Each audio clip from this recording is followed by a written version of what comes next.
Hello दोस्तों। आशा करता हूँ आप सब बढ़िया होगे। मैंने ना आज से 2-3 साल पहले एक कविता लिखी थी। मतलब कहीं से देख के ही लिखी थी। पर मेरे को उसकी लाइनें अच्छी लगी थी तो मैंने लिख ली थी।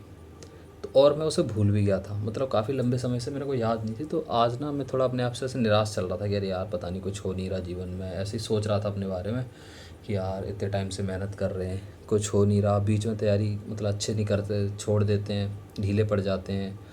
और मैं अपने दोस्त से बात कर रहा था ऐसे ही इनसे रिलेटेड, हम दोनों, कि यार यार निराशा चल रही। तो मेरे को वो अपनी कविता की लाइनें याद आ गई। मैंने एक चीज़ देखी है कि अगर तुम कुछ ऐसे कोई चीज़ 10-15 बार पढ़ लो ना और फिर तुम उसे भूल जाओ, मतलब कभी जैसे कुछ चीज़ तुमने सामने लिख लिया। जैसे मैंने वो कविता, मुझे याद है, आज से कम से कम 3-4 साल पहले लिखी थी। मतलब कहीं से देख के फेसबुक पे शायद उसकी लाइनें आ गई थी तो मैंने लिख लिया था। और मैंने अपने रूम में चिपका लिया था, 4-5 महीने तक चिपकी रही होगी। और कभी 1-2 बार पढ़ी और फिर ऐसे ही नज़र के सामने से गुजरती रही। तो अभी मेरे को अपने दोस्त के साथ बात करते करते उसकी लाइनें याद आई।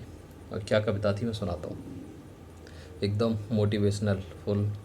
कि मेहनत कर तू डरता क्यों है, मेहनत कर तू डरता क्यों है, संघर्ष करने से बचता क्यों है, संघर्ष करने से बचता क्यों है, जान लगा दे या जाने दे, बीच भंवर में फंसता क्यों है, समय अनमोल है मैं तो समझ जा, समय अनमोल है मैं तो समझ जा, समय को नर्थ व्यस्त करता क्यों है, आगे बढ़ अपनी शक्ति जान, आगे बढ़ अपनी शक्ति जान, खुद को कम समझता क्यों है, और तू घिसेगा तभी चमकेगा, तू घिसेगा तभी चमकेगा, अपनी चमक कम करता क्यों है, बाधाएं बहुत हैं दुनिया में, उन बाधाओं में बंधता क्यों है, छोड़ दे सारी दुनियादारी, अब उठा तू अपनी जिम्मेदारी, जिम्मेदारी से डरता क्यों है, जिम्मेदारी से डरता क्यों है। It's powerful line.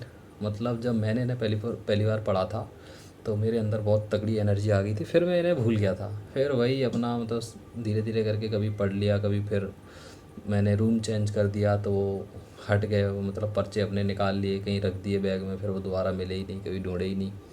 पर वो याद हो गई थी। तो अभी मेरे को मतलब कोई चीज़ अपन पढ़ लेते हैं तो बाद में कभी ना कभी याद आ जाती है। तो मेरे को पूरी याद आ गई एज इट इज़। मैंने कहा वाह यार, मतलब इतना भी गधा नहीं हूँ मैं, मेरे को चीज़ें याद तो आ जा रही हैं।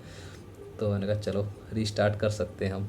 तो थैंक यू ये कविता सुनने के लिए। और आशा करता हूँ कि तुम्हें भी इससे कुछ एनर्जी मिलेगी और एकदम कभी लो फेस में हो तो इस वाली कविता को देख सकते हो कि छोड़ दे सारी दुनियादारी, अब तू उठा अपनी जिम्मेदारी, और जिम्मेदारी से डरता क्यों है।